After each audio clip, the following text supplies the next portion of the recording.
It's February 2nd, and although Nipah virus remains in the headlines this week, things are looking quite favorable, with cases not exceeding the originally confirmed 2 cases in West Bengal, India. So we've talked about what Nipah virus is and how it spreads, also what everybody can do in terms of prevention, not anything that we need to really worry about in a North American context. I'm located in Canada, but today I want to explain why outbreaks like this often stay small and what exactly it is that public health looks for when assessing risk. As we talked about in my last video, Nipah virus is a contagious virus, obviously, and it's considered a zoonotic virus, meaning that it typically spills over from animal hosts like fruit bats into humans, and then it rarely passes efficiently between people. So transmission most often happens in close, prolonged contact in settings where caregivers or healthcare workers are exposed, in the case that it is transmitted person to person,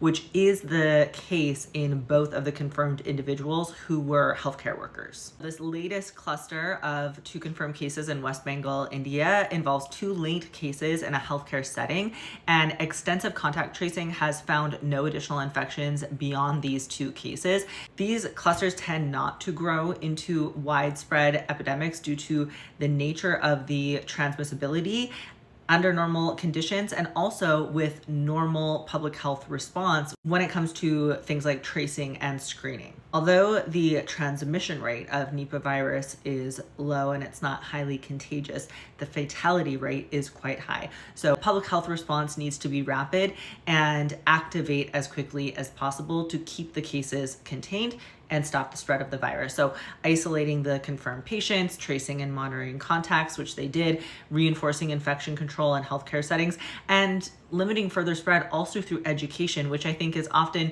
what the headlines are intended to do. But again, over here on My Public Health Pro, we're trying to do that while removing the fear, okay? Because so many of the headlines that I saw were so fear-inducing. So this is the difference between a handful of cases and a broader transmission, is isolating and implementing public health response as soon as possible.